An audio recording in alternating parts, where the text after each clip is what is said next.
வணக்கம், இது உங்கள் தேவகி சமையலறை.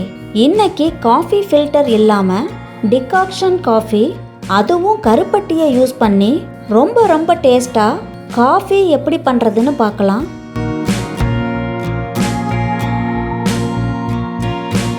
ஃபஸ்ட்டு பால் பாத்திரத்தை அடுப்பில் வச்சுட்டு மெஷரிங் கப்பில் 1 கப் தண்ணி சேர்த்துக்கிறேன். அதாவது 240 ml. தண்ணி நல்லா கொதிக்க ஆரம்பித்ததும் 1/4 கப் கருப்பட்டி பவுடர் சேர்த்துக்கிறேன்.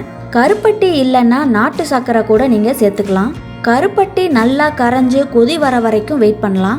டிகாக்ஷன் காஃபி சர்க்கரை போட்டு செய்கிறத விட இந்த மாதிரி கருப்பட்டியோ இல்லைன்னா நாட்டு சர்க்கரையோ சேர்த்து செய்யும்போது காஃபி நல்லா திக்காகவும் டார்க்காகவும் டேஸ்டாகவும் இருக்கும், ஹெல்த்தியும் கூட. இப்போ தண்ணி நல்லா கொதிக்க ஆரம்பித்ததும் அடுப்பை ஆஃப் பண்ணிவிட்டு 1/4 கப் காஃபி பவுடர் சேர்த்துக்கிறேன். இது இன்ஸ்டன்ட் காஃபி பவுடர் கிடையாது, ஃபில்டர் காஃபி பவுடர்.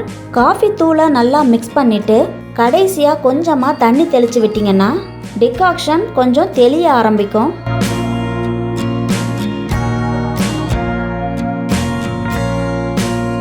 இப்போ இதை அடுப்புலேருந்து எடுத்துட்டு ஒரு கிளாஸில் திக்கான சூடான பாலை 1/2 கிளாஸ் அளவுக்கு சேர்த்துக்கிறேன். எப்போவுமே டிகாக்ஷன் காஃபிக்கு பால் திக்காக இருந்தால் தான் நல்லாயிருக்கும். கருப்பட்டியோ வெல்லமோ சேர்த்து காஃபி பண்ணும்போது பாலில் தான் டிகாக்ஷனை ஊற்றணும். அப்போ தான் பால் திரிஞ்சு போகாமல் இருக்கும்.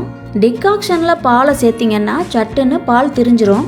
இப்போ பாலில் டிகாக்ஷனை கொஞ்சம் கொஞ்சமாக வடிகட்டி சேர்த்துக்கலாம். டேஸ்ட் பார்த்துட்டு உங்கள் விருப்பத்துக்கு தகுந்த மாதிரி கம்மியாவோ அதிகமாகவோ டிகாக்ஷன் சேர்த்துக்கங்க.